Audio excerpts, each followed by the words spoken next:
watching that game though, when I was looking at that game, man, I said, well, they have this new rookie quarterback up in there. He didn't. He looked very confused, which makes sense because he's a rookie quarterback. So you Yeah, have I mean, that. it's He it's fair. threw four He throwing picks. right into the fire against that defense. And to Minnesota's credit, their defense started off kind of hot, bro. It started off kind of hot, but it was hot for one quarter. They didn't let it get too far out of hand because I mean they had really nothing going on offense at all, and so the defense, it being 26, the final score means the defense probably played a hell of a game to keep wraps around it for it's not 40 something, is it? You know what I mean? They did all they could do against Yeah. Seattle.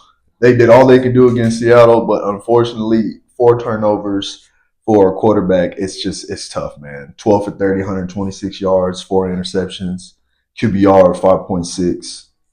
I mean, definitely not going to dog a rookie quarterback at all. But it's tough because playing against a Seattle defense too now.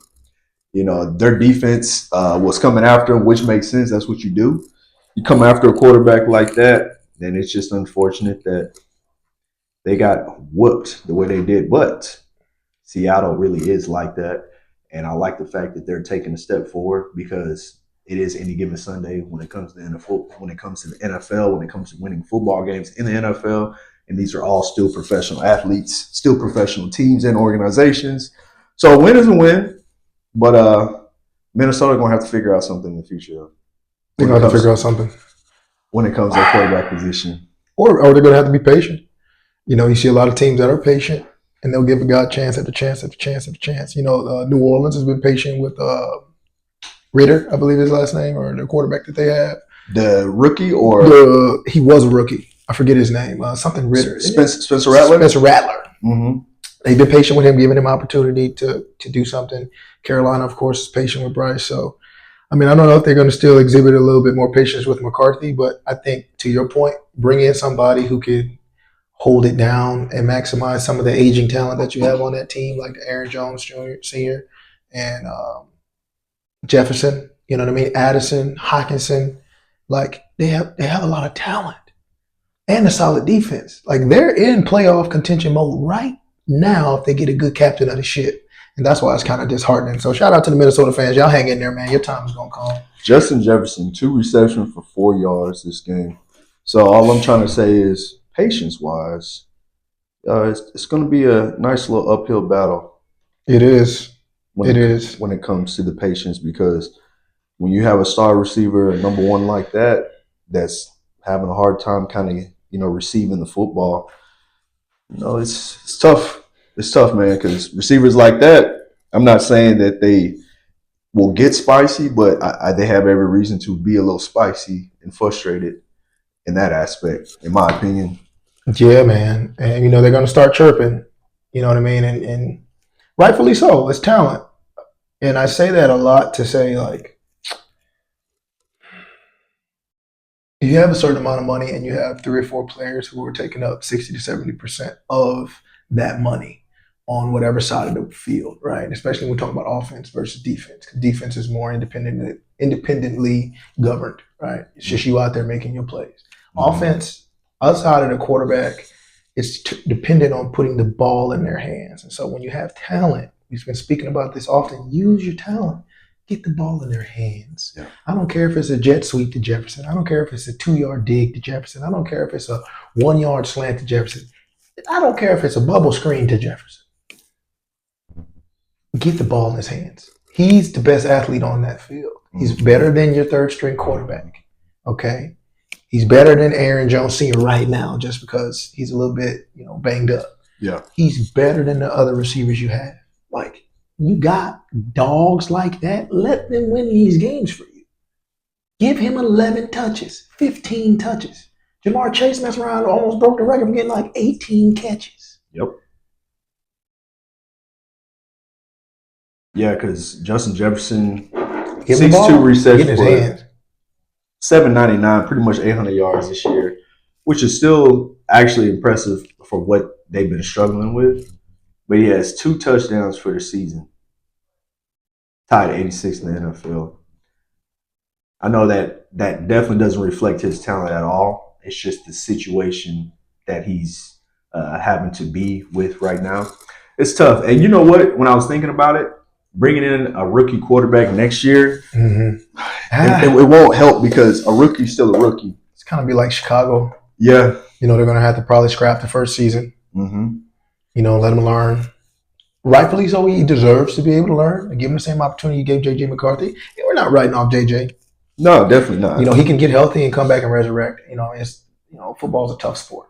And your body gets banged up, especially coming off injury. You always see guys generally come off injury, then get right back and get hurt. Just because the recovery process and the rehab process. Soft tissue trying to get strong again. And if you rush that soft tissue, you end up pulling something again or injuring yourself. Yep. And you're not in the fire callus in your body every day because you can't practice the same way. And so if you're nursing a knee or back or ankle or anything like that, you're chilling. You know what I mean? You're not in an environment of movement. And so then you try to ramp up over 6 weeks, come back for camp, and then get out there. Next thing you know, you're trying to run, gun, boom. Your body just ain't calloused for it. But anyhow, shout out to them, man. Hopefully y'all figure it out. It's all good. Kudos, Seattle. They did their thing. Another dub. We'll see them in the playoffs for sure. Sam Darnold, man, big ups. That's good for him. Buffalo and Pittsburgh. Man, Buffalo kind of went down there and they were motivated as they should have been because Buffalo has taken some tough L's over the past 4 weeks. So good to see them back motivated against a tough Pittsburgh defense. Mm-hmm. Aaron Rodgers trying to do his thing. Not the best Aaron Rodgers game, but Buffalo was not playing around. And I would say I'm going to go less on Aaron Rodgers, more on Buffalo's defense. Mm-hmm. I'm going to say Buffalo just came ready to play. Now, at the beginning, they had a little turbulence. James Cook had a couple fumbles. Okay, and at first it was like, man, what's going on? Mm-hmm. But then all of a sudden he went from a couple fumbles to looking like his older sibling. James Cook? Yeah, he looked like Dalvin. He looked like Dalvin Cook. Yeah. And what I mean by that, because like obviously he has his own game, and I'm going to give him his flowers. But what I like the fact that with both brothers, they both know how to read that center and that guard, specifically of getting straight up the field, because that A gap and B gap, to be able to be a running back and you're not afraid to hit those seams, to be patient, and then hit those seams straight up, because those two running backs, they are probably between them two and Le'Veon Bell. And when I'm thinking about NFL history, they may be the most technically sound running backs that truly know how to get the most yardage between the A and the B gap. That just hits different. Hits way different because you got to have a different type of mentality also to be patient, to be able to gash through there. And with James Cook, man, he did that a lot. 32 carries, 144 yards. I don't need TDs. I need the production. And he gave it to him, bro. Shout out to Buffalo for using him. Mm-hmm. Yes. You're going to pay him all this money. Shout out to Buffalo for giving one of your most talented weapons on offense the ball. Mm-hmm. Like 32 times? 32. Yeah. Man. Yeah. Come win this game for us. Come make an impact. You giving your guys 11, 12 carries, it's not going to get it done. If you lose, now if you're giving them 7 to 10, 7, 9, 10 carries, hey, y'all win. Okay, strategy. What if y'all are losing and you're running and you got 8 carries split between 2, 3 guys? They can't get a rhythm. You play running back. You know it take time to get a rhythm. Yeah, and all you need is that one little, the linebacker tripped or something like that.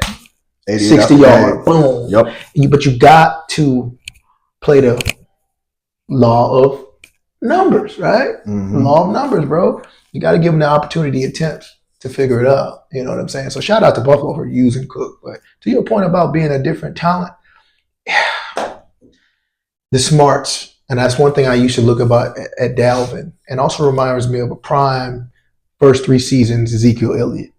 Hey, yeah, because he had that too. If you blink, they're going to be 5 yards. Mm-hmm. The ability to, at an instant, get the ball and make a read and hit it 100%. I played defensive end in high school. I also understand kind of come off a block half a second is all the running back really needs. Yeah. If I can't get my hand off of this tackle and you coming through the B gap, He's gone. he's gone. And if anything, if I'm a second late, that's like one arm. Mm-hmm. I'm trying to grab your ankle or something. I'm trying to grab your jersey, right?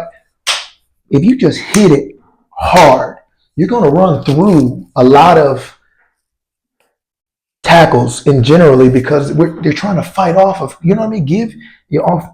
As soon as the offensive line makes that impact, they have a guy's body in control. Mm-hmm. If you delay and hesitate and wait, and don't make the appropriate read, now you give the defense time to show his strength and to show his skill and to rip and club and do all this type of bullshit. You know what I mean? All this type of axe action, hand action. But if you get that thing and boom, I can't even think about doing nothing because as soon as hit, boom, I'm here, you here. Yep. Now you 3 to 5 yards up the field before we even talk about anything. And it makes my head hurt when I see these running backs catch the ball and they're fast guys. Some plays you just need to hit it hard. Yes. And it may not, if you hit it, next thing you know, it collapses. Now you in the backfield, fumbling around, 2-yard loss. You're looking for a D lineman to club you and force a fumble, every single time because you're hesitating. You know what I mean? Thinking too much. Mm-hmm. And that's why kudos to Delvin and those guys that you mentioned, James and even Ezekiel Elliott, for hitting it first and being able to make that rapid read in motion. Boom, Man. But they're still going forward. Adrian Peterson, another one, great one, like a bullet. AP was just different. Though. Like a bullet. Like he ran over the defensive tackle as he's going 5 yards because he's coming that fast. Yeah. That D tackle's like boom, falling to the ground, and AP still running. Mm-hmm. That's something that I'm not seeing right now out of Derek that I've seen in previous years. I don't know if he's battling any injury or anything like that, but he used to come out the gates a little bit harder, and that would garner him a lot more bigger plays. I think when it comes to Derrick Henry, the O-line? I don't know if it's the O-line. I think it's the production of defenses knowing that Lamar Jackson is not going to give teams everything right now. Mm-hmm. And I think it's more so with how healthy is Lamar Jackson. Because the way Lamar Jackson goes, the offense rolls. Mm-hmm. And so Lamar Jackson also opens up with defenses being a little bit softer whenever it comes to their blitz packaging, whenever Lamar is running. But really ever since Lamar's came back from injury, he hasn't been the same Lamar as he was previous injury. It's not because he's starting to lose juice. I think he's trying to get healthy to make a playoff push, and he's not trying to do too much. But what's happening is it's a lack of production from the offense in general when it comes to Derrick Henry getting the ball because they're like, oh, well, if Lamar's not going to run, we already know Derrick Henry going to get the ball. So what happens now, they're hyper-focusing on Derrick Henry. So I don't think Derrick Henry lost a step. I think it's the system of how the Ravens are running right now. They're running a little bit more conservative and not as aggressive as Lamar. And now that's also making the running game more conservative too. That's just my opinion. Yeah, no, that definitely makes sense. But they'll figure it out. Yeah, they'll definitely figure it out. Pittsburgh, what's their record? Pittsburgh now is officially 6-6. So what's interesting about watching that aspect is Aaron Rodgers, and I've been saying this all season, Aaron Rodgers can pick you apart if he has time. I've been saying that. But did you see when Joey Bosa, he hit him? Literally, it looked like he just folded. And really what I see in that, honestly, is it's a little bit of, and I'm going to be honest with you, it may be time. It may be time. He's getting beat up. It may be time, bro, because I seen the same thing with Brett Favre whenever he was playing for the Minnesota Vikings. I'll never forget that year because that was when Hurricane Katrina happened. And I remember they was playing the New Orleans Saints. And New Orleans Saints, they just kept hitting them because they're like, oh, okay, I see what's going on. Y'all going to try to feed AP on us. And then you're going to try to think you're just going to be able to be scot-free in the backfield. And whenever you throw the ball, we're not going to ever rush you. No, they sent the house on him every time. They say, look, if y'all going to beat us, it's going to be through AP. It ain't going to be through you. Period. And what they did was, in that situation, New Orleans Saints cut the head of the snake. And it was Brett Favre. So what do you think teams are doing? The head of the snake for Pittsburgh is not their defense. It's Aaron Rodgers. Mm-hmm. We know their defense is going to always get them at least an 8-8 season. Mm-hmm. They've been showing us that every year. But we also been knowing every single year it's been we're going to keep nurturing Mason Rudolph until we can find our quarterback. So Mason Rudolph is their legit backup. Right. So we're going to keep nurturing our He's backup. solid backup. That's why I said keep nurturing. You're going to keep nurturing your solid backup until you can find your starting quarterback. And so they was like, okay, well, Aaron Rodgers, we're going to take this, we're going to roll this dice. I would roll the dice too. Whenever I know I got a Hall of Fame quarterback that's sitting in free agency that wants to play with us. It's just that what comes with this comes a little bit of age. And in this aspect, you can tell physically it's going to be tough for him to hold up. And they showed it. Like, you know, he got knocked out the game. He came back into the game. Nose busted all up. Nose busted up. You know, he continued the game, but it was just one of those things. You can see it on him. And that energy triggers down to everyone else. You can see it on him. You can see that, like, man. You know, like, I don't know. I'm trying, but this may be it. Got my nose busted up. Y'all ain't blocking. Like, he is cold. There was this shock energy that was just on him where he was just like, it looked like he was sitting there for a minute. Thinking, is this something that I can continue to keep doing?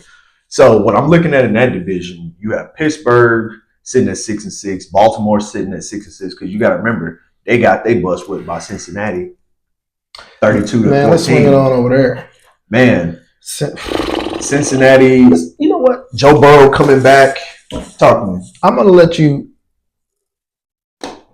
take over. I'm going to make one statement. Okay. So Cincinnati. It's starting to irritate me watching Baltimore football. And don't get me wrong, I'm a Baltimore Flock Nation fan. Yes, same here. But man, just watching bad football on display is tough. It is. Because so much talent.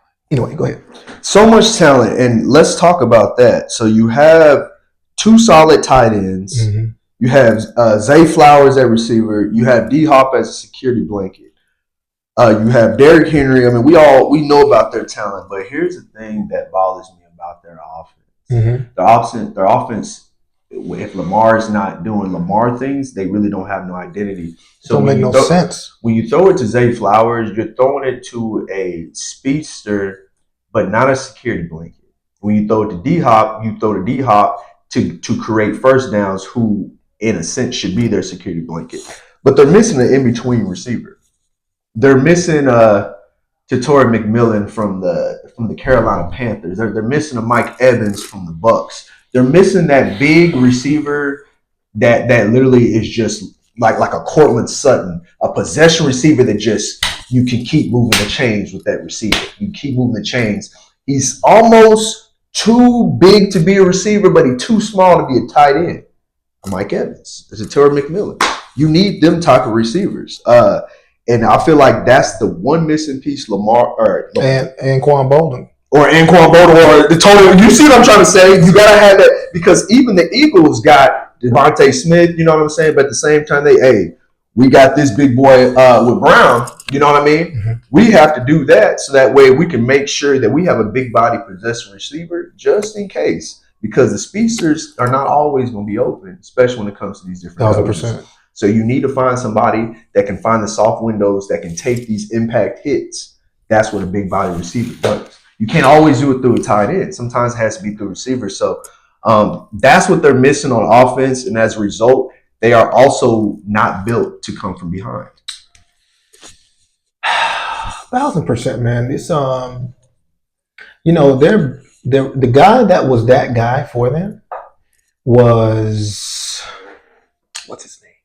Bateman. Rashad Bateman? They were using Bateman and they were using Aguilar last year as those guys, right? Those filler guys. And then Zay was still getting his streaky deep ball passes. And they also relied a lot heavily on those tight ends. So they would go those two tight end sets. Likely would get the ball a lot. Andrews would get the ball a lot. And they kind of use this tandem between having two strong athletic tight ends, and then you got your flashy guy. They brought in D-Hop. I thought he was going to be the possession guy, the 3-yarder, the 5-yarder, because he's going to catch it whether he throw it at his toe or he throw it to the moon. He's going to get it as long as you put it in his area. I thought he was going to be that guy. But that's when I say sometimes watching it, it doesn't make sense to me. And the reason why I'm having that stance now is because I've watched enough games and I've seen enough seasons to see a good body of work. It ain't the talent. It's not the talent. It's what they're doing with the talent. And it's hard to overcome bad plays when the offense is determined on this play has to work right now. And if it don't work, we have no rhythm. There's no D-Hop has an identified role of being that guy in the slot, going across the middle of the field, not exhausting them, running long. Like, he should be that guy. Why are we not seeing him? He should probably be having the most targets out of the receivers. He should probably have 8 to 10 targets a game. He probably should, like a Wes Welker or something like that. When you got a possession guy, he don't need to run by nobody. He need a bing, bing, quick, bing. But you know what you do? You move the sticks consistently when you do that. When you use those outlets and you have a system and your offense is running seamlessly, you have a system. You know what I mean? It creates its own opportunity. Boom, then you turn around, you got D. Henry. Boom, you know he will get the ball. We go try to at least 1 or 2 plays each series, right? Boom, then you got your possession guy. Bam, D-Hop, pop, pop, warming him up, working him. Now you know what people forgot about? They're like, okay, let's approach up. They throw in the short game ball. Okay, now Isaiah can get back. Now Isaiah likely, because he's a big body that's got wheels. Now they can get busy. And we see that, and we see once they start implementing more of a system, how they look. Damn, they're unstoppable. Yeah. Flock Nation looks almost unstoppable once they actually get a system going with their offense. And I don't know if it's because Lamar's been in and out of injury, so they probably had to change up that offensive strategy so many times with the new guys coming in, with Huntley coming in, with these other guys coming in. Lamar's good. Okay, we got our whole package. Oh, then Huntley's coming. Okay, shit. Now we got to switch it up because he can't do everything Lamar does. All right, then Lamar's back. Okay, but he's not as mobile. So now we can't really, you know what I'm saying? And then, okay, now he's hurt again. So then Huntley. So we got to, and so I think they might be kind of in that just tornado of adjustments that they kind of got outside of their game. And they just got to get back to smart football that makes sense, to where Lamar knows how to control it. He knows what's in control versus it just kind of looks like they're play for play right now. They just play for play. Let's just run a play and hope and try to make it work. You know, but it doesn't seem like they're planning for like, okay, we're going to run these 2 plays to set up this play. That's a system of offense. I'm running this to set you up for that. They look random. And then when we hit you with that, I'm going to come back with this. That's why we're going to hit you with this. They're so random, to your point. Exactly. And I was also thinking, they need to run a few more stretch plays, stretch zone reads. And the reason why is because that will help the receivers get more open with a lot more play action. And that can also help Derrick Henry get going too, because he is like an 18-wheeler, needs to go downhill. So no runs out of the shotgun. You need to be up under center, and it needs to be stretch plays specifically. Stretch plays where Lamar is not stretching straight down the line of scrimmage. No, I need you to stretch up to Derrick Henry. Where he's getting the ball. He's kind of in motion. Yeah, so you can. I don't want you to go straight down the line of scrimmage because the D line they're too good. And plus, you also have those rovers on the side. Those linebackers are going to be coming downhill on them too quick. But if you stretch to him, like to the B gap, to the C, or really to the C and D gap, if you stretch to him and make him get the ball quicker out there, I feel like that helps out a lot more. That way Lamar can do a lot of play action. Now you can get it to Mark Andrews and Isaiah Likely quicker, or you can even do a quick screen with a play action and you can get it to Zay Flowers on jailbreak. Agree with everything you just said. Look at this. Derrick Henry got 10 attempts and they got the ass whooped. Yeah. There's no, now if you give him 30 attempts, he gets it, and y'all get your ass whooped, then I say, at least you tried. You tried, you just got out, man. You gave him 10 attempts. This is you got 3 guys on offense. Lamar, Derrick Henry, Zay Flowers. Mark Andrews and everybody else is just icing on the cake, but these are your big weapons. You gave him 10 times. You threw him the ball 1 time. And I was just going to say that they need to get him in the passing game more often like they used to. Because a lot of them big chunk yards that he used to hit when he first got to Baltimore was them boop, real quick little swings. And then he out in space and it's a cornerback and boom. And then he outrun the linebackers and his safety. Boom. End zone. Now we watching Highlight Center every week. Like, damn, how you keep doing it? Oh man, he's an animal. So anyway, they just got to recalibrate. Open field. Get him. Yeah, they're going to have to figure it out. And they're going to have to figure it out sooner than later because, You have an optimistic Cincinnati Bengals team that gets Joe Burrow back for their first game and they win. Shout out to them. You know what I'm saying? They let him throw 46 times on his first day back, his first game back. Boy. Just crazy. But yeah, kind of an open division for sure. But I will be definitely looking to see how the Bengals actually respond from here on out. Me too. See if they can catch them a run. Yeah, because Higgins coming back. they're only 2 games behind. They got weapons. They're only 2 games behind now. Just like that. Cincinnati is interesting to me because they have so many active tight ends. It's crazy. Like so many tight ends that play for them. Boy, they got Noah Fant, Gesicki, Sample, and Hudson. I think Hudson caught a touchdown pass this past week. Like they use their tight ends like crazy. But shout out to them, man. I'm glad Burrow's back. Unfortunately, they've been in the same position every year, bro, of just scrapping and scraping. Mm-hmm. Like they do this every trying year. to squeeze into the playoffs. You know, it started off slow and then trying to, finish strong. But I guess that's football. So that's the way the game is played. Scratch and crawl just to have a little status quo, but they need to. We'll see what they can do. Ooh, D-Town baby, man. That was a big game, KC and Dallas. Yeah, it was. Yes, it was. Dallas pulled that thing out. And I've been saying it. This is one of their superpowers, and I said it's one of the superpowers. Literally, when they play against a good team, they can always beat them. They can rise to the occasion. But what comes with superpower comes a great responsibility. And with that responsibility, when they play against bad teams, they tend to play down to the level and they get into a mousetrap and they end up losing. But in this aspect, they stayed aggressive, man. You have 2 number 1 wide receivers that you can make huge throws to just to move the chains. That makes a big difference, man. And they played it down to the wire, and they was fortunate to come out with a win against a budding Kansas City, budding Kansas City team where they sprouted a little bit, but then you kind of delayed them a little bit from sprouting, where you have to keep them honest. Right. Shout out to the Cowboys, man. They look good. Shout out to them. They look real good. KC's making a push, man. They got a lot of weapons. You better watch out for KC. And you got to watch out for the Cowboys, man. That defense is kind of trying to put things together. Mm-hmm. They're trying to figure it out. But what I will say, what I like about them, and I won't be too lengthy on the Cowboys because we know what it is. They're going to have to prove themselves. They're generally a good regular season team. We got to see what they do in the postseason. So, a lot of the success we see right now is awesome, but I do see good behaviors. And the behavior that I see is grit. And that's one thing that we haven't always seen. A lot of times once they start facing adversity, you see a lot of bad attitude type thing going on, prima donna type syndrome, right? Everybody put their head down, point the finger, oh man. Now you're seeing grit.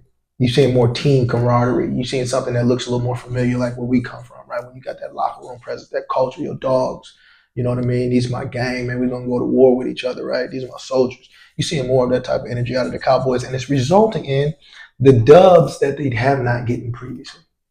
Because generally you get down and those last final few minutes, right? And I was watching the game and I said this, and I was talking to my family. I said, listen, if Dallas plays this right, KC will not touch the football again. They got it back at 5 minutes left. Mm-hmm. And we watching it. And I said, if Dallas plays this right, they're up by 2. KC will not touch the football again, and they'll win by 2. They don't need to try to go down and score. They need to play clock management and milk the game out. And they did. Mm-hmm. And I didn't expect it. I said, watch, y'all going to go down here and try to make something happen, kick a field goal, get the ball back to them. And KC is going to do you like that. Yep. You ain't going to touch the ball again. You get the ball to KC at under 5 minutes. They're going to slow it down, milk it, and do whatever they need to do to win. They're going to get the touchdown or they're going to get the field goal. So it was good to see shoe on the other foot. Dallas is really showing some of that. High quality playoff winning caliber, which requires grit, because you may get smacked in the mouth early. Mm-hmm. That's why you got 4 quarters. But if you got the bad attitude and you don't know how to fight back and use that adversity as fuel to get in the locker room and and fire it up and come out and go harder, right? Make adjustments and stay optimistic. Mm-hmm. You don't have that. That comes from culture. That comes from coaching. That comes from energy across the board. You know what I'm saying? So good to see that, man. Looks like the locker room's getting healthy, and they got some dogs and Pickens and CD. You want to swing it down to? And real quick, so they play the Lions, play the Vikings. So they got they're at the Lions. Hell yeah. They got the Vikings after that, and then they got the Chargers, and they got the Commanders and the Giants. So this is what I see. Lions gonna be a test. At the Lions, that's going to be one of their biggest tests because the Lions, we don't know what we're going to get out of them. We don't know what line we're going to get. But we know they have a creative offense that can explode for like 45 on you if you don't watch it, if they're feeling lucky. Now, the reason why this game is even more important is because everyone plays the Cowboys like it's Super Bowl. And so this is a game where they must win. Now, I think they're going to win it because they respect the Lions. What I'm afraid of is the Vikings and the Chargers. Why? Because with every superpower comes a great responsibility. And I'm looking at a Vikings team that looks like they are depleted, but all of a sudden they can resurrect themselves psychologically against the Cowboys because everyone feels like they have a chance. Then you're going against a team like the Chargers where they're starting to find their stride. That's going to be another challenge. So one of those teams between the Vikings and the Chargers, it sounds crazy, but I think it may end up being a trap game. If they win these games they're supposed to win, I'll have a very strong, optimistic attitude for them going into the playoffs. But if they lose one of these teams that they're supposed to be winning, I don't have no hope for them. Got to be honest, bro. I've seen this every year. That's a good take, especially coming from a Cowboys fan, right? You keep eyes on them quite a bit, and we make these calls, right? We generally do a pretty good job with our predictions. Yeah. You know what I'm saying? Even the controversial ones, right? Mm-hmm. Some of these upsets, we've been pretty spot on. I mean, we've been 90% or 100% on all of these little upsets, and it's been pretty accurate, bro. Pretty accurate, yes. Right? And I will say that I had Dallas to beat KC, right, in this game. And I know probably majority of the world, well, I would say people that know football. Just with the momentum and everything, I had Dallas to beat KC. I don't have them beating Detroit, and I do have them beating Minnesota and Chargers. Okay. So I think next week they come out. I don't know what you're going to do with Detroit. I just look at the matchup. I think Detroit's like a nightmare matchup for the Cowboys, but we'll see. Because if the Cowboys come out and figure out how to slow down that type of an offense, and the only reason why I pivoted, because last week I was looking, they said they got Detroit next. I said, if they get past Detroit, that's going to be a big statement. But now, today, I'm sitting here and I'm like, Detroit's coming off some tough L's, some uncharacteristical L's, and they can't afford to lose to Dallas. And I'm just being a football player. When you come off some wins, and sometimes you come off a couple big wins, you get in your head, yay, we here, baby. You know what I'm saying? Mm-hmm. You come off of some tough losses, you mad, you pissed off. Because you chose to play the Super Bowl contenders the past 2 seasons. And for something happens, something stupid happens, and y'all figure out how to get knocked out at the wrong time. So now I'm looking at the 3rd season, y'all up to bat. And you going into the playoffs with some bad L's, they're going to come out to Dallas, treating Dallas like they're going to give Dallas everything they got. Exactly. And that's why it's such a good statement game, because if Dallas figures out how to overcome that, I think we see them deep into the playoffs, if not the big show. I think they're not going to have quite enough because a motivated Gibbs, a motivated Amon-Ra, a motivated J-Mo, a motivated defense. That's some weapons. But then they're going to have to buckle up. They're going to have to strap up. They are. And I think that's the reason why Dallas was so high on Quentin Williams, that big defense tackle. Dallas looking real good. From Bama, originally. That's why I ain't counting him out. But what was playing for the Jets, because the thing is, he's made a huge difference in his impact. So I'm thinking about the Ty Montgomerys of the world and the Jahmyr Gibbs of the world. Well, you know what? Look, that's the reason why Jerry went to go get a dog like this to stop those type of teams. And so you got to have him. So what's going to happen? They're going to try to possibly be like, you know what? We're going to try to run you down. We're going to try to run these 2 run backs down your throat. When that doesn't happen, that leaves Mr. Jared Goff to be a nice little pawn sitting on a chessboard. They're going to have to. And you know what they're going to do? That's whenever Jadeveon Clowney and the boys is going to be coming after him even more, because they're going to put so much focus on Quentin Williams. You're going to probably have to put a center and a guard and maybe even an extra finger on that dude. What does that mean? That opens up the rest of the line. Yeah, half these people that we think ain't good, it's because they begin double team. Of course. But you know, but you got Gibbs when they get them in the passing. I know he dangerous. We'll see. He dangerous, dog. That He's type dangerous, of bro. speed And awareness. Yeah. Some people are fast and not aware. Mm-hmm. That type of awareness to know what to do and when to do it, at going that fast, he can bust a game open at any time. Yeah, you can. Everybody else could be having it done, and you just give him the right ball at the 3-yard line at the right time, and he beep, beep, beep. Out of there. Yeah, he's J-Mo, mess around and leave him on man coverage, thinking about some other shit, and forget that they got J-Mo. Yeah. Derek Goff will be getting smacked and just. He's going to get it to him, though. But anyway, we'll see. That's going to be a great game. I look forward. I'm excited about that game. Yeah, me too. All right, man. Where you want to swing next? Well, we're going to have to swing to one team just because my boy got his second start out there in Cleveland. So I got to go ahead and swing it out there to San Francisco and the Cleveland Browns. Yes. So the San Francisco 49ers against the Cleveland Browns, 26-8 was the final score. I don't know if it was more of the Niners winning this game or Cleveland actually choked and lost this game. And I'm going to tell you why. Their special teams really stood out when it comes to failing the team. And the reason why, you had one kickoff return where the wide receiver, the ball was about to go out of bounds. And he caught it on the 6-yard line, and he double tapped it just before going out of bounds. He should have let that ball go out of bounds. That way the ball you get placed like on the 30 or 40-yard line. Or 35-yard line, one of those two. I saw that. But it was just frustrating because this game being with weather, it's cold, it's rainy, it's icy, it's like negative. It's not negative, but it's like 30 degrees and below or whatever. The possession, the way the ball, where the ball is, the down and distance, the way the ball is on the field, where it is on the field specifically, is going to be so key to a victory. So if you're starting on the 6-yard line, good luck in a type of environment where that it was. But anyways, though, yeah, Shedeur Sanders, got to talk about my boy, 16 for 25, 149 yards in a tub, which is nice. Quinshon Judkins, I'm actually glad they gave him the ball that much because that's what you're supposed to be doing. That's what you're supposed to be doing. You know what I'm saying? But here's the thing. They had so many opportunities to win. Really, specifically, 2 times I feel like really changed. Man, what really changed the narrative of the game, which really got me frustrated. Yeah, I'm glad Quinshon Judkins got the ball a lot, but those 4th down situations. You got to be able to move the sticks, man. First, you do a quarterback sneak with your rookie tight end, which means you're putting it in the hands of another rookie that don't even play the position. I can see if he was a veteran tight end, but a rookie tight end that's getting ready to do a quarterback sneak. You got a quarterback that you're not even allowing for him to even utilize his skill set, whether it's athletically or mentally, to be able to help you on a 4th and short.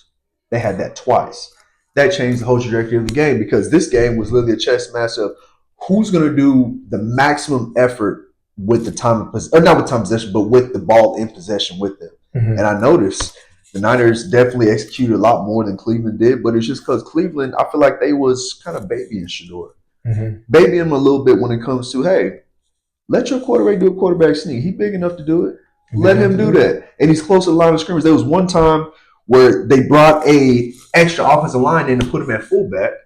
And as soon as Shedeur turns around and he fakes it to the fullback, here's the thing. By the time he fakes it, that defensive front has already came forward. Mm-hmm. So by the time you get the ball to Judkins, boom, it's going to be a negative. You already got momentum. It already got momentum. And they standing up there. That's what a quarterback sneaks for. It's just enough for you to just cross that little laser line and say, first down. That's it. And let's keep moving the chains. Then because really, if they would have did that, Quinshon Judkins had 23 carries. He could have ended with 35, 40 carries, bro.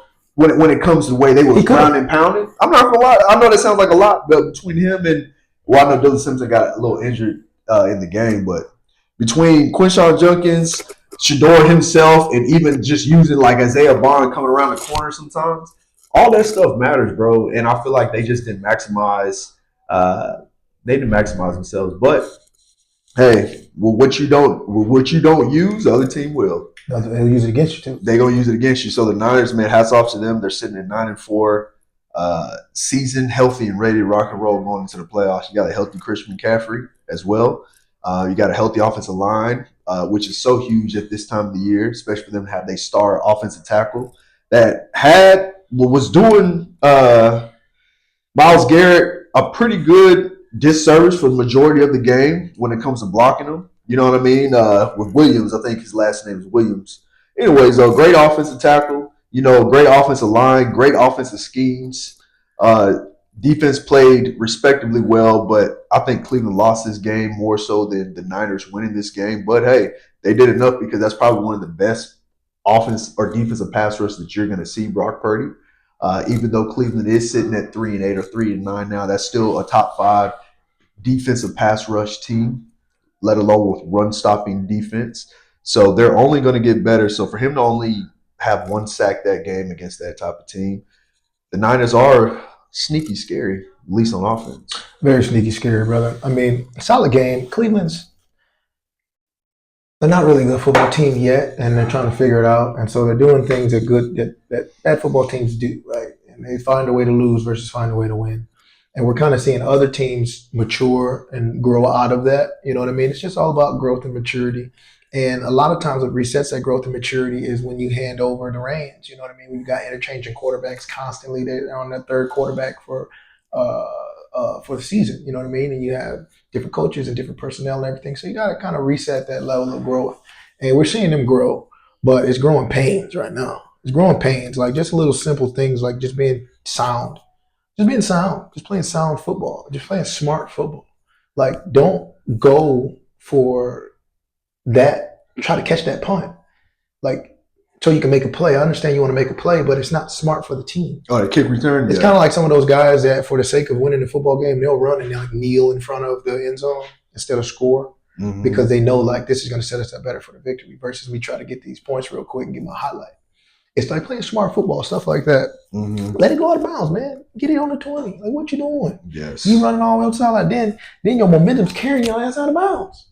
Like, unless you're going to stop and big and pull it and then turn around and make something happen, like, just – and he had to learn that. But you got to learn it through experience. So you got to make the mistake and then learn. Like, oh, damn. Next time I need to do that. So they're in that phase right now, learning. Coaching has to understand, like, yeah, I need to trust my quarterback. Because we went for it on 4th down and it didn't pop. We got that Wildcat touchdown that one time. So now he thought, oh, yeah, okay, let's keep this in rotation. But then you see, like, down a distance, not on your 30. You don't take risks on your 30. Trust your defense. Yes. You know, when you have a strong defense, that is a pressure relief valve for an offensive coordinator because you can make a bad call, you can have some miscues, you can have some little issues, people not being in the right position on the field, and then you can punt the ball away, and 7 times to 10 times you're gonna get it back without them putting up over 3 points when you had a good defense. So don't be afraid to go and let your defense continue to do what they do and live to see another day and play the down and distance game. Because if you don't get that 4th down and you give them the ball on the 30, when you go to catch the ball and it hits your chest plate and falls on the ground, and you give Brock Purdy the ball right there, 2 quick scores. Easy money, bro. The score doesn't show the story of the game. That's my point. It really doesn't, bro. And that's the thing, like, Cleveland lost this game. San Francisco didn't really have to win this game. All they did was did what they were supposed to do. That's what a good team does. They just execute. It's like, well, I execute what you've given me. Y'all made a mistake. We're right. Just like that, we're in the red zone. We didn't have to work too hard. Y'all just gave it to us on a silver platter. You know, and I want to speak on Jerry Jeudy just briefly. He seems like a solid player and a solid athlete. I'm never a fan of that type of energy between teammates. You know, that type of energy and that expression of frustration, that always bothers me. You know what I mean? I've always been kind of like the captain type of the team. And I have to tighten up my guys when they come with that. Like, nah, bro, that's not going to help us win. We got to stay optimistic. We got to build each other up. When you ran and you fumbled the ball last week, there wasn't nobody in your face on the sideline charging you up when you ruined a 40-yard play because you're trying to do too much. And you're not being aware and holding it high and tight. You just out here like these, like you're not on the field with 11 guys trying to get you. Nobody was in your face then. Nobody's in your face when we see deep ball threats who garner themselves to be a deep ball threat, who got speed, who are like that. You give me that ball, we always got a second gear.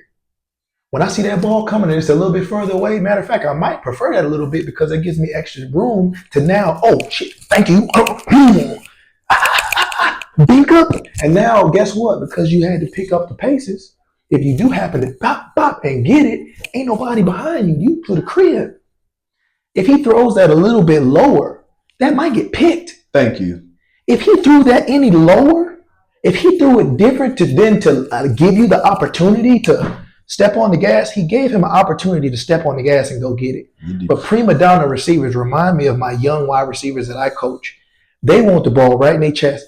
I'm like, bro, I can put my grandma out here and she can catch the ball if I put it right in her chest and she wide open. That don't make you a good receiver. Facts. What make you a good receiver is catching bad balls. Mm-hmm. Why the hell do we give a shit about Odell Beckham? It's because he's catching ball out of bounds with his pinky finger. That's a bad ball, but he caught it. That's what makes him great. You're not a great receiver because everything is right here easy. That don't make you good. Anybody, the third string guy on the bench can come out here and catch an easy lob wide open. What makes you a dog and what makes you Jerry Jeudy is the fact that, I can do that, and you got the wheels to just put it in my area. That's how the dogs are. Put it in my area. I'm going to stop, come back. I'm going to dive big. I'm going to hit that gear, and I need to see that. But I don't like to see you not do that, and then you going over there charging up young quarterback, whether it's Dylan or Shedeur. Either way, he's supposed to be a leader on the team. Build that guy up. Build him up. You know what I mean? I think he got a little comfortable getting to know Shedeur, because Shedeur definitely. If you're friendly, you can kind of talk a little bit more. Come on, right. But from the outside going in, because let me, even though I'm saying that, let me tell you something. I agree with you 1,010%. I was ready to get my shots fired real quick. Because let me tell you something. That's why he's getting flamed up on the line right now. Yes, bro. He's getting fried, bro, because it's the truth. Like, first off, you have not had more than like a 40-yard receiving pass all season. Shedeur hooks you up with an open field catch last week, and then you end up fumbling that, right? You come back this week, and I feel like psychologically, it's been on his mind so much that he wanted to have a breakout game. He's thinking, okay, we get a full week of practice, we have a breakout game. I'm going to run hard every route. We're going to be open. When he ran that route, it looked like he was jogging. I'm sorry. I've seen receivers, whenever they break out like that and you post to take off, he looked like he was jogging. And by the time he wanted to get and play piggyback and pick it up, he never did. It was too late. The ball was already sailing. Because all I was looking at was, I know Shedeur was all like, when Shedeur throws, I've been watching him since Jackson State. He's going to throw you open. We talked about it. He's going to lead you to the end zone. Even on that touchdown to Fanning, when he threw it to him, if he would have let him more, it could have been a hit stick, a hospital ball. People don't even realize that. He threw it right there in that pocket where he could catch it. Now you can have the ability to either truck that defensive back or to be able to actually just run into the end zone. Point being, though, looking at Jerry Jeudy better watch out, because I'm going to tell you this right now. If these other undrafted free agent receivers ball for the rest of the season, and Isaiah Bond gets him a few dominant catches like he did, or a dominant catch like he did last week, he didn't get one this week. But if he gets a few of those, like those glitches, Jerry Jeudy gone. Yeah, man. Because the thing is you ain't got time for that. You ain't got time for that, bro. Like you need, like you said, you need to be built like you're the veteran, bro. You need to be building up your rookie quarterback, especially when you know he a dog. Now, I don't know Jerry Jeudy like that, so maybe that's how he expressed himself. So maybe the way the camera is, since we couldn't hear nothing, it was probably, it looked. And he looked like he was kind of like trying to like amp, like, come on, baby, man, we want. But when I seen Shedeur stand up, I know that energy. That energy is like, look, bro, I'm trying to be nice and I'm trying to reason with you, but you need to run, bro. That's literally like the energy that I see from Shedeur. He's like, look, you need to run, bro. Like, you need to like finish your routes, because sometimes I've even seen Jerry Jeudy run like hitches, and he runs a hitch, he stops, but he doesn't try to kind of like curl to the sideline on the hitch. He doesn't try to find ways to get a little bit more open, because if you just curl right there and you just do it, if every receiver does a basic route like you do against dry air, you are always covered. You're never open. Facts. I'm going to say that one more time. If you run your routes in a game like a dry route in practice, meaning you don't run against no defenders, you're just running a dry route, you're already covered. Defensive backs are too good for that. Mm-hmm. They're too good for that. You can never just run a basic route. You're always going to have to modify your routes, bro. Mm-hmm. As a veteran receiver, he should know that. Mm-hmm. So there was other times and other opportunities that he could have got open that game, but he refused to find ways to kind of open up himself. Like, for example, there was, like I said, on that hitch, there was one hitch on the left side of the sideline. He did a hitch. He came back, but he didn't try to drift to the side where Shedeur could throw him straight where he could just do a double tap. Here comes another first down. So it wasn't just that play. It's been different plays, but you know what? When I was listening to Shedeur in his interview, and he was like, "Look, we just got to continue to get more reps, and we need to be on the same page because sometimes, like, we was lined up." He was saying this in the interview. He's like, sometimes, receivers was lined up on the wrong side. And the thing is, this is real football that fans don't really know about. Is that sometimes receivers are in the wrong spot. So now they're like, well, shoot, this is different than what it was in practice. How am I supposed to run this? I don't know this side of the field. So they're kind of running dry routes. So what happens is it looks like the time when Shedeur get a sack, it's crazy because it looks like as if he's holding on the ball too long. Yeah. But the camera is not showing on the other side. We watched like a film room. Like I was thinking about what's his name? Chase Daniel. Mm-hmm. And he gets the film room view where you're actually watching it from the back so you can see all of the O-line, all the D-line, the linebacker, secondary. You can really see what's going on. Mm-hmm. When you see it from that angle, it's like, oh, okay, I see what's going on. These receivers, they don't know what they're doing. No. And that's just also part of just repetition chemistry, being able to study the playbook, and they all learn each other. Because the thing is, there's tendencies people don't know. For example, Puka Nacua for the LA Rams, Matthew Stafford. Don't get me started with him because he's such a dog. But the timing of things needs to watch Puka Nacua. The timing of things is just so important. So the details, like there could be Jerry Jeudy could be getting so many more back shoulder fades. So many where he can create more because you got a Shedeur. But that's the part where he's got the wheels to be like a Deshaun Jackson. But he can't do that stupid shit. Yes. Jogging, you think you got a couple steps on the guy, so you're like, I'm good. Cruise control. As soon as you see that ball coming, oh yeah, I see that. I'm excited. Because now I know I got to get on the good foot. I'm already in front of you. If I snag this, if I figure out a way to snag this, 7. I don't think he knew Shedeur could get that ball out. I don't think so either. When Shedeur threw that ball, that was also against the wind. People don't know that. Or a lot of people are probably not aware of that. But he was throwing against the wind. And that sometimes if you catch it against the wind, it can give it more lift. Mm-hmm. You know what I'm saying? It depends on how you got it going. It can kind of cut and then kind of carry. So that makes sense. Or it can get short if it's a duck. It just depends. Yeah.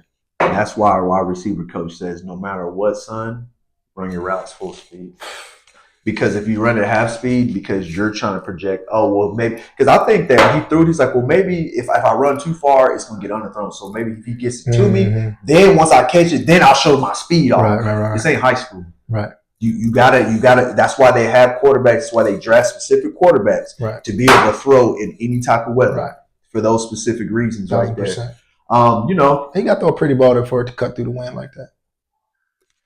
It had to be pretty good. It's got to be a tight spiral. Got to be a tight spiral, but hey, I wish they can get that back. Hopefully, they figure the timing out on that. I mean, Jerry Jeudy, the way he spoke on Shedeur throughout the year, hasn't really shown that it's been anything negative. I think he's just one of those prima donna receivers that's like AJ Brown. They're going to bark when they bark. That's the way they talk, right? Some competitors they're vocal, right? And you just kind of have to have like a thick skin for them type of guys.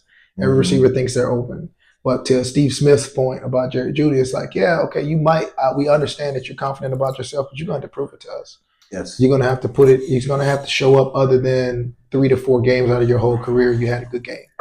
Like, we need to see consistency, because even at Denver, like, I mean, if you would like that, why they get rid of you? Because it's not like they had to pay you a big bag.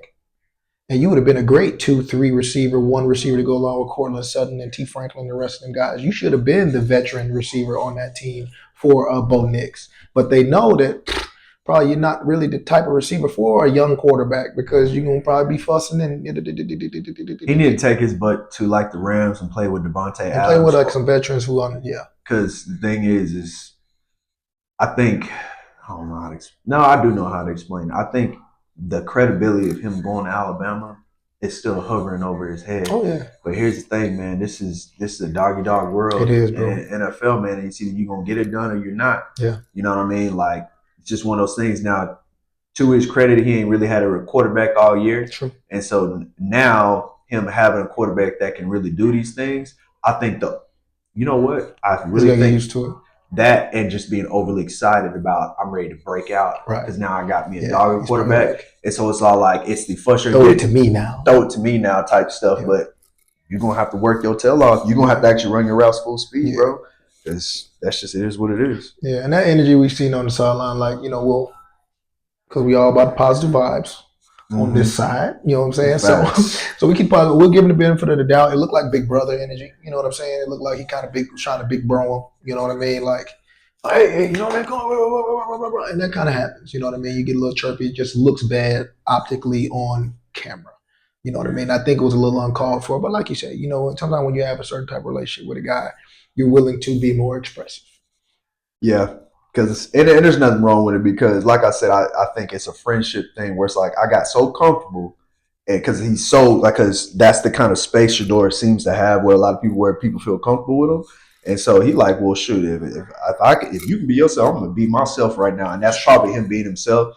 I just know that deep down, Shedeur's always gonna get better, but you check him a little bit. Yeah. That's that alpha dog in Shedeur. Yeah. Just let you know, like that's why I think he stood up, like, look, bro. Yeah, like going on, like that's enough. That's enough. Like I'm trying to rational and be logical and talk to you. I'm trying to talk to you calmly, and you over here doing all this extra energy. Like nobody wants to hear that, especially not from a Jerry Jeudy. Julius Peppers maybe, but a Jerry Jeudy. Well, he's gonna have his chance next week because they're playing the Titans. It's gonna be the battle of Cam Ward versus Shedeur. You know what I'm saying? So I'm looking forward to it because Jerry Jeudy, this is your game. Come on, Jerry. This is your game to get 150 yards receiving like Jamar Chase, big dog. Come on, Jerry. This is it right here. Come on, Jerry. This is the one. Come on, this Jerry. is the one. So I tell you this, even I'm dramatically speaking 150 yards, but I'm not dramatically speaking because I know that he can do it. Now I will say this though, if he has a good game, that will let me know right there he truly does care. Yeah. Truly does care versus the spiciness, but I think he'll respond well. I think we don't have to say anything. As soon as you open up your app, okay, everybody is just Jeudy. Every media outlet is talking about Jerry Jeudy, which is going to show you like the support. We love you, dog, but it's tough love over here. You know what I'm saying? Like, right? Like, look, we want to see the best out of you, just like how you want to see the best out of you. Right. It's frustrating to us too, bro. That's all. Right. It really is, because he's so talented and he could be such a big piece on that offense, and we need him to be. Cleveland needs him to be. Cleveland fans, they need him to be that guy, and so they just need him. They'll figure it out, get that time together, man. They'll be fine. Jerry Jeudy is a good one for them. You know what I mean? It's Cleveland. It ain't like they got a whole lot of options. Like he has to be that guy, but he has to lead. He has to lead with maturity. Mm-hmm. He can't lead with emotionality because that's not what leaders do. Leaders build everybody up. Now, if he came on the sideline and tapped, hey man, we're gonna keep on working, right? That would have showed so much. Now, instead of talking and critical, we would have been highlighting, giving praise to Jerry. Right. Like, man, that shows a lot of leadership. You know what I mean? For that to happen, boom, boom, boom, and you over there building up your quarterback. Now you're being pedestalized. Now you might mess around and get a contract extension or get paid because they're looking at your character and your attitude different than anything else.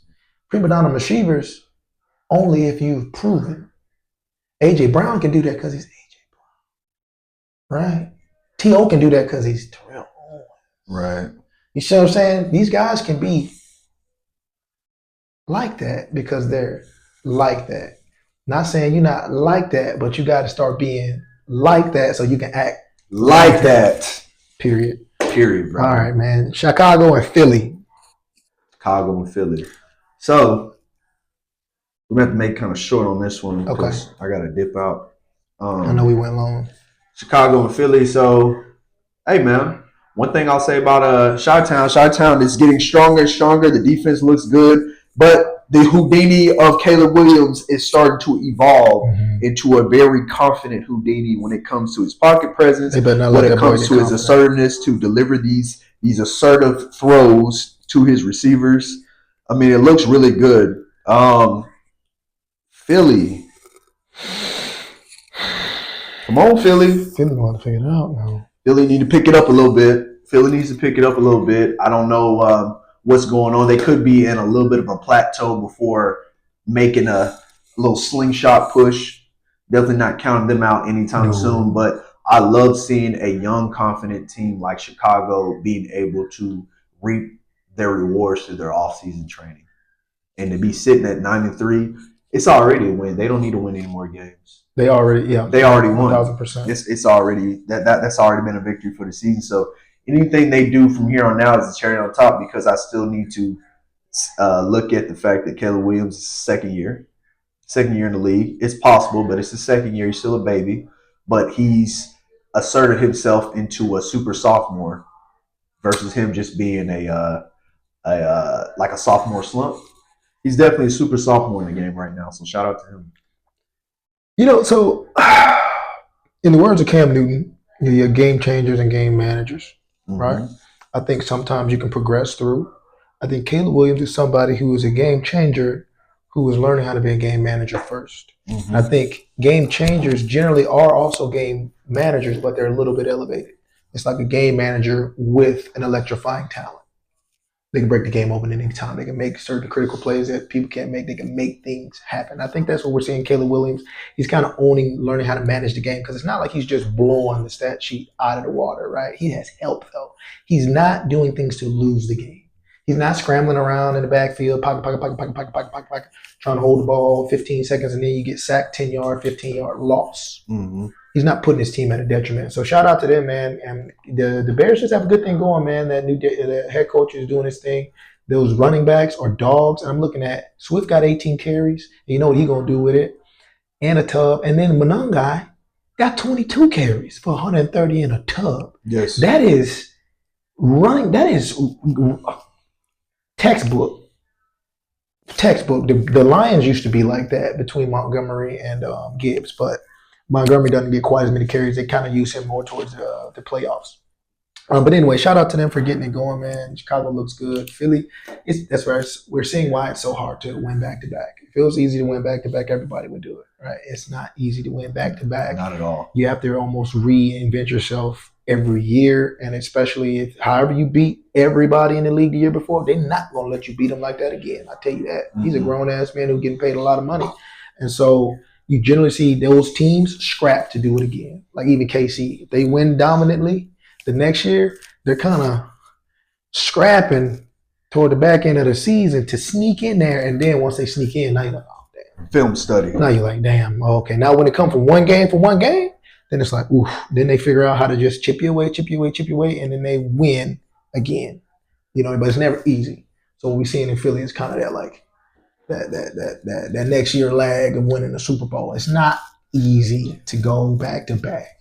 When teams have a full season of film work on you, it's going to create a turbulence the next season for you to get back to where you were, just because of the fact that they got so much film on you. They know all your schemes for the most part. So now you're going to have to kind of readjust some of your schemes just to be able to scratch and crawl just to even win games. It's real. 1,000%. Man. Yes, sir. So the Bears got the Packers. They're at the Packers, then the Browns. Then they have to play the Packers again. That's going to be interesting. And then the Niners and the Lions. I see them beating the Packers the first time around. I see them losing to the Browns. The only reason why I see that is just because I feel like the Browns is going to the defense. I know their defense is good, but I also feel like the Browns going to be ready for that. I feel like they have a new era in Shador, and I just like the way everybody's playing with conviction right now.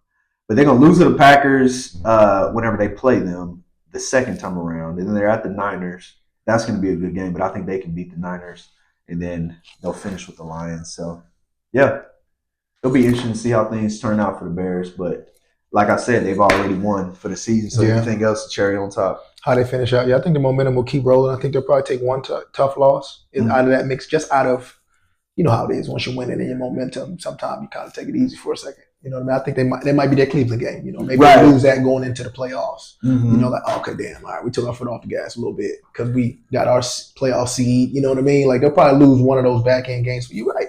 That'll be a really good statement for Cleveland. and just kind of like a happenstance loss for Chicago, but we'll see. Yeah, we'll see, bro. Hell yeah. Yes.